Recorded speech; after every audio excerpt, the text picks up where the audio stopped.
Assalamualaikum warahmatullahi wabarakatuh. Perkenalkan, nama saya Bambang Purnomo, sekaligus leader grup 3 yang beranggotakan rekan-rekan saya yang bernama Taufik Hidayat dan Oktavia Ramadhani.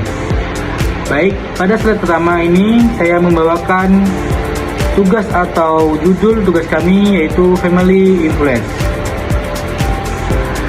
Pada slide berikutnya, di bagian introduction, di ini saya akan menjelaskan tentang family influence dalam consumer behavior.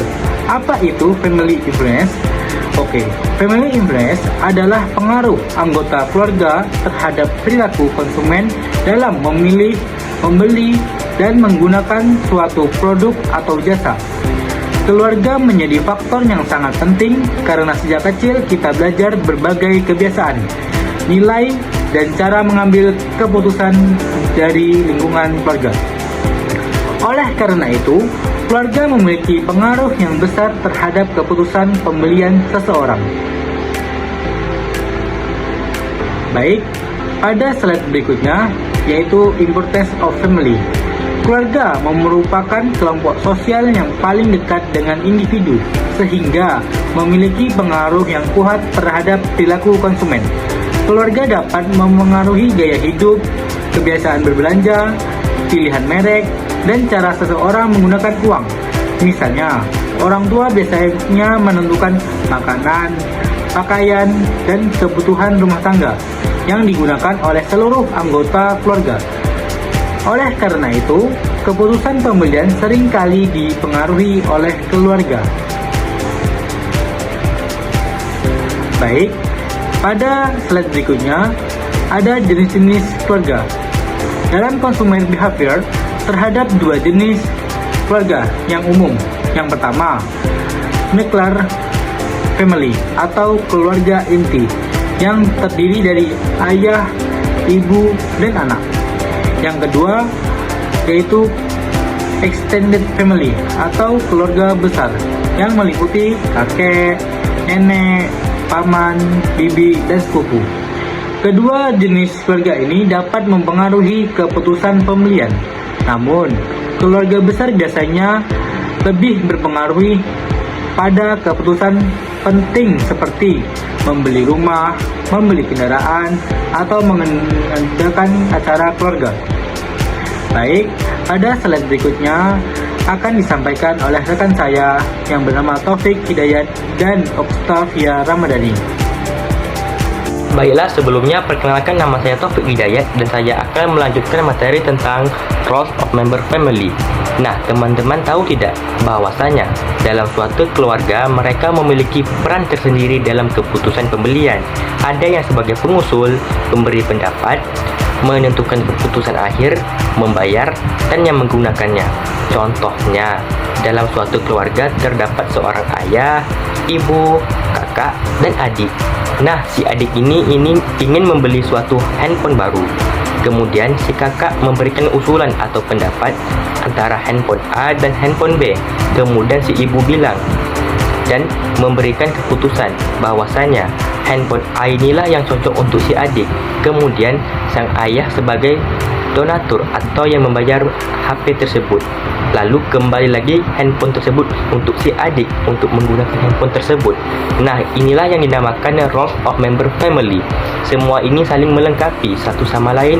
Kemudian kita lanjut ke faktor of family influence atau faktor-faktor yang mempengaruhi kekuatan pengaruh keluarga. Yang pertama ada proses sosialisasi konsumen, merupakan proses pewarisan nilai, sikap, dan perilaku konsumsi dari orang tua kepada anak. Keluarga yang menekankan rasionalitas dalam berbelanja akan menghasilkan anak yang cenderung membandingkan harga dan manfaat sebelum membeli.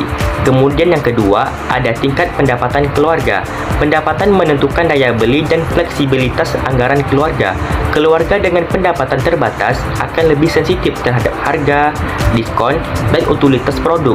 Sebaliknya, keluarga yang berpendapatan tinggi memiliki keleluasaan lebih besar untuk mempertimbangkan aspek prestis dan merek.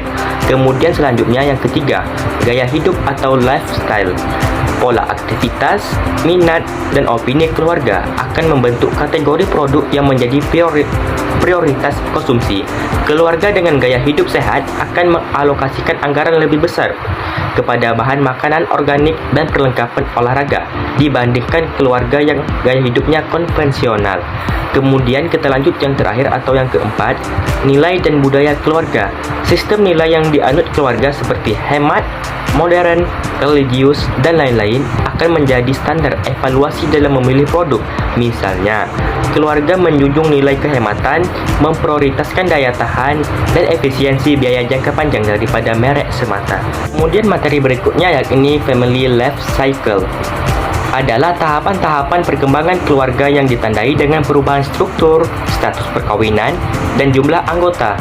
Setiap tahap memiliki pola konsumsi dan prioritas anggaran yang berbeda. Yang pertama, tahap lajang. Individu mengalokasikan pendapatan untuk pemenuhan kebutuhan pribadi, rekreasi, pendidikan, dan produk yang menunjang gaya hidup.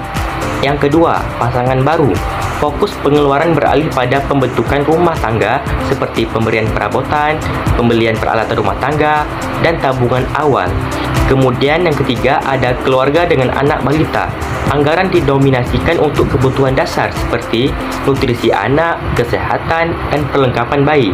Aspek kenyamanan dan keamanan produk menjadi prioritas. Kemudian, keluarga dengan anak sekolah atau remaja. Pengeluarannya lebih signifikan dialihkan untuk pendidikan, teknologi, dan produk yang menunjang aktivitas sosial anak. Yang kelima, ada empty nest atau anak mandiri. Pasangan kembali memfokuskan konsumsi pada pemenuhan kebutuhan pribadi, kesehatan, dan perencanaan masa pensiun.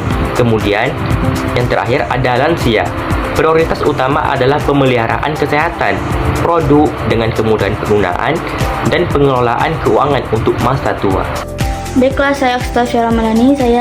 Di sini saya akan melanjutkan tentang cylinder influencer. Nah, pada materi ini yaitu anak-anak juga memiliki pengaruh yang besar terhadap keputusan pembeli keluarga.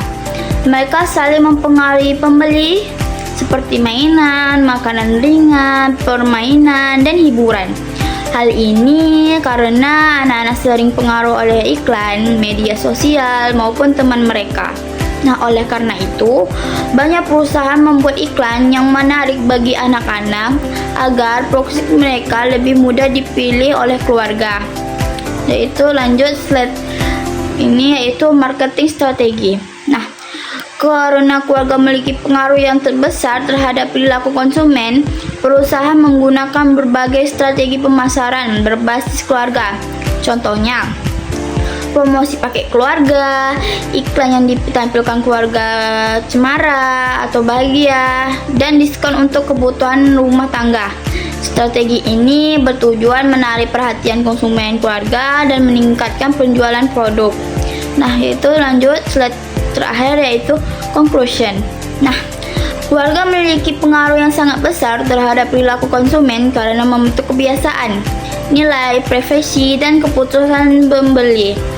Nah, setiap anggota keluarga dapat memiliki peran penting dalam proses pembelian. Memahami pengaruh keluarga, membentuk perusahaan, membuat strategi pemasaran yang efektif, dan memahami kebutuhan konsumen dengan lebih baik. Oleh karena itu, keluarga tetap menjadi salah satu faktor terpenting dalam studi consumer behavior. Baiklah.